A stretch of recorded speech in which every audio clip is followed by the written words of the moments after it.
Le temps s'est plié sous le poids. Quand mes pattes ont touché la terre durcie par le froid, j'ai senti un monde en suspension. Ce n'était pas le silence de la paix, mais celui de l'attente. La Russie vivait ses derniers jours en tant qu'empire. L'hiver couvrait les rues et les toits, et aussi les certitudes anciennes. Pendant des siècles, les Romanov ont régné en tant qu'élus de Dieu. Le tsar était oint devant les icônes et les autels, en tant qu'intermédiaire entre le ciel et la terre. Le remettre en question, c'était remettre en question l'ordre même de l'univers. Mais aucune idée ne survive quand la faim commence à parler plus fort. La Première Guerre mondiale avait tout vidé. Sur les fronts, des tranchées de sang. Dans les villes, des fils pour le pain et des maisons froides. Les soldats désertaient. Les travailleurs s'arrêtaient. La foi au trône se fissura, non pas par théorie politique, mais par épuisement face à la misère quotidienne. J'ai vu des foules affamées passer devant des palais intacts. Le contraste était insoutenable. Le pouvoir fait trop confiance aux symboles. Mais quand le corps ressent la faim, les couronnes et les armoiries perdent rapidement leur éclat. L'autorité divine n'avait pas de réponse à la pénurie.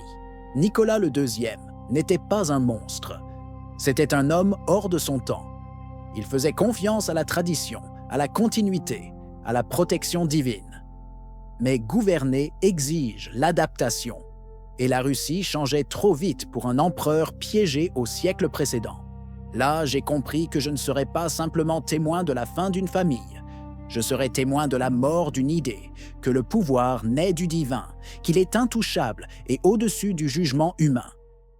L'abdication ne s'est pas déroulée avec un drame épique. En mars 1917, dans un train arrêté près de Pskov, Nicolas a signé un simple document. Pas de discours, pas de cérémonie. En quelques lignes, 300 ans de Romanov ont pris fin. L'Empire s'est effondré de l'intérieur. L'autorité divine s'est évaporée du jour au lendemain. Ce qui restait, c'était un homme, sa femme et ses enfants. Maintenant prisonniers d'un pays qui ne voyait plus de sainteté en eux. La foi qui les entourait s'était transformée en ressentiment.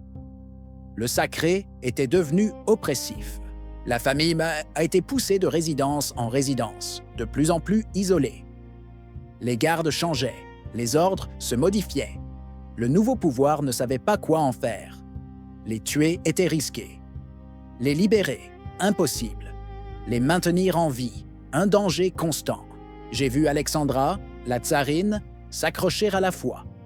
Des prières, des icônes, des promesses.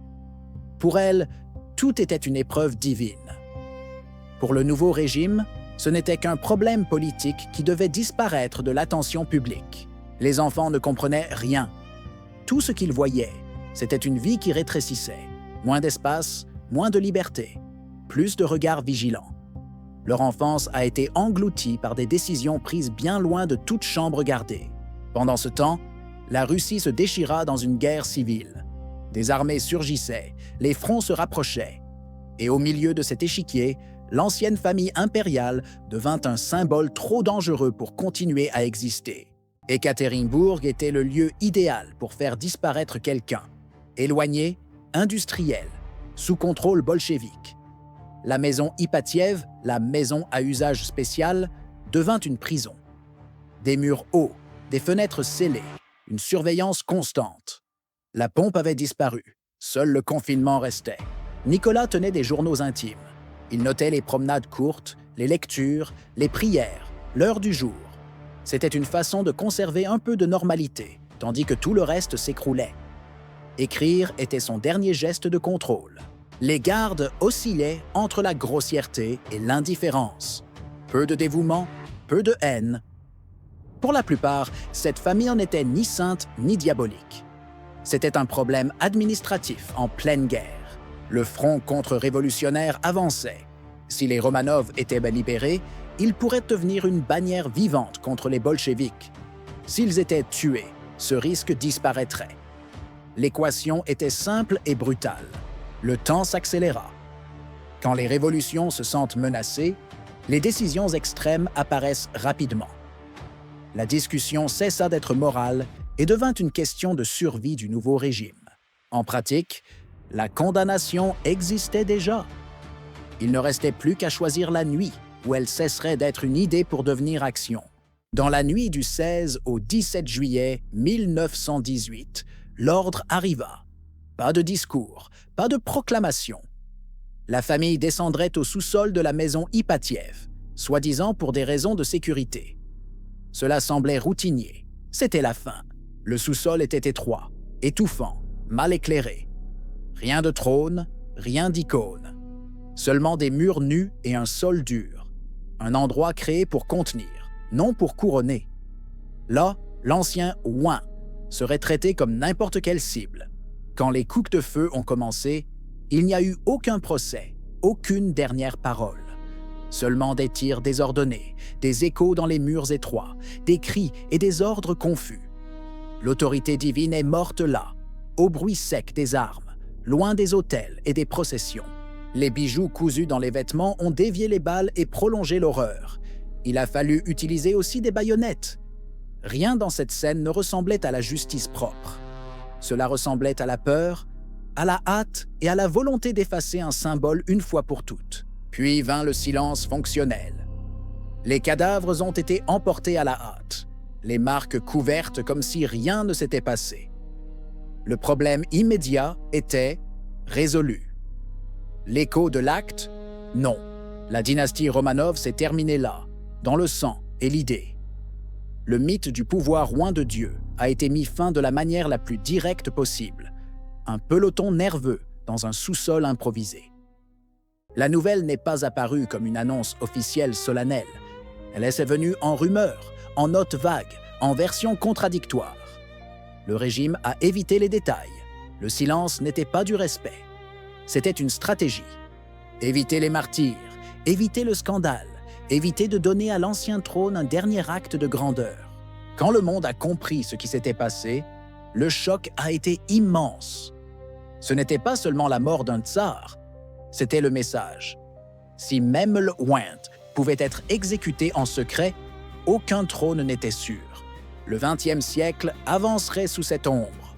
Les monarchies tomberaient, les empires disparaîtraient, les couronnes apprendraient à coexister avec les parlements et les révolutions. L'autorité divine ne semblerait plus jamais indiscutable, mais l'exécution n'a pas apporté l'ordre. La guerre civile a continué violente. Famine, persécution, bataille. Tuer les Romanov n'a pas organisé le chaos. L'histoire livre rarement des solutions simples en échange d'un seul geste. Ce qui a changé, c'est la source déclarée de légitimité. Au lieu du ciel, les idéologies, les partis, les armées et la propagande. Où autrefois une bénédiction suffisait, maintenant il fallait des programmes, des congrès et le contrôle de l'information. Le monde entrait dans une phase moins rituelle et plus brutale, moins sacrée, plus pragmatique. Le trône avait perdu son aura. Quiconque commanderait désormais devrait se soutenir par la force, le récit et les résultats, pas par les miracles. Les rumeurs sont apparues rapidement. Des survivants cachés, des héritiers secrets, des sauvetages échoués. Quand le pouvoir tue les symboles, il crée des fantômes difficiles à contrôler.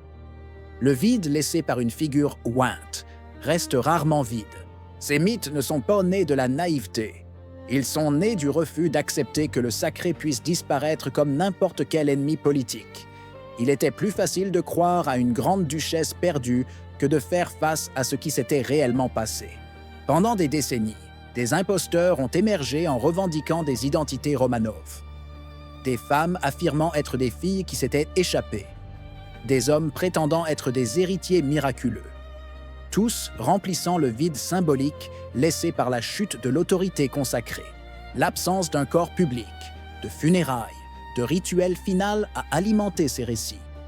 Le silence officiel a donné libre cours à l'imagination populaire.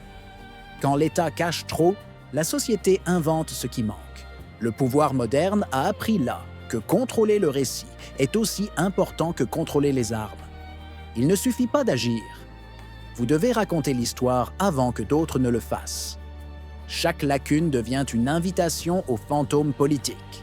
Mais même les récits rigides n'effacent pas le poids symbolique d'un tel événement. L'exécution des Romanov a continué à ressurgir dans les films, les livres et les mémoires, nous rappelant que le Wint peut être jetable. Après les Romanov, aucun chef n'a pu revendiquer la sainteté sans soupçon. L'image du tsar, mort en secret, planait comme une ombre sur chaque trône restant. Le monde avait décalé son axe, même si beaucoup prétendaient ne pas le remarquer.